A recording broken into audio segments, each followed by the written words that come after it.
Well, guys, let me tell you about the prison yesterday. They didn't allow us to take any cameras in there, of course, for safety reasons. And so, man, it was incredible. I had actually gone to that same jail 14 years ago. When I came to visit my dad, he took me there to see my aunt.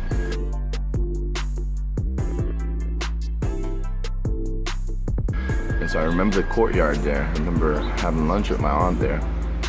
But anyway, we go in and everybody gave their IDs. You walk in, man, and the first thing you go through is like a little city inside the jail.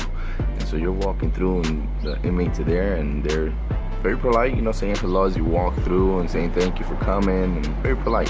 So you walk through that whole town, you know, you smell everything from weed to, you know, the smell of chemicals because they're working on shoes or all this stuff, right? So then we turn into the main sanctuary. And like out of nowhere, you go through one door and boom, you're in this, I want to say, 200-seater sanctuary. And it's like the divider between the market and the city of the inmates. Because you just see there's an opening on the far side and you got stairs that go up. And literally, bro, it's like a bunch of buildings on the other side, and it's open sky at that point. Like at that side, the church is covered, but on that side, it's like completely open, kind of like this.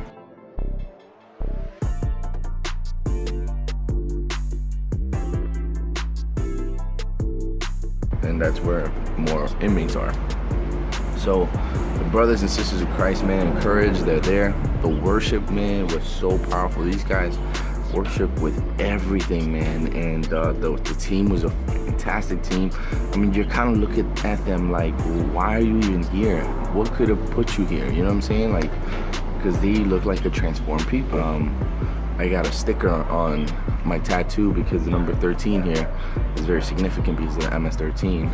I got like athletic tape to cover it.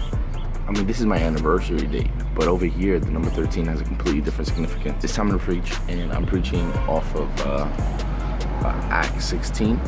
But I told my testimony of what God had done, you know, my relationship with my dad. When we started discussing identity, I started discussing how I struggle with my identity because of my father. And then at the same time, like, my dad struggled with identity, and only Christ could resolve that for us. And so what ended up happening was, man, from that, I jumped into two men who knew their identity, and it caused them not to be changed by their environment. And that was Paul and Silas. They knew they were sons of God. They knew they were free men. Verse 25 talk about that they would pray and they would worship and they would sing hymns to the Lord, and the prisoners would hear it.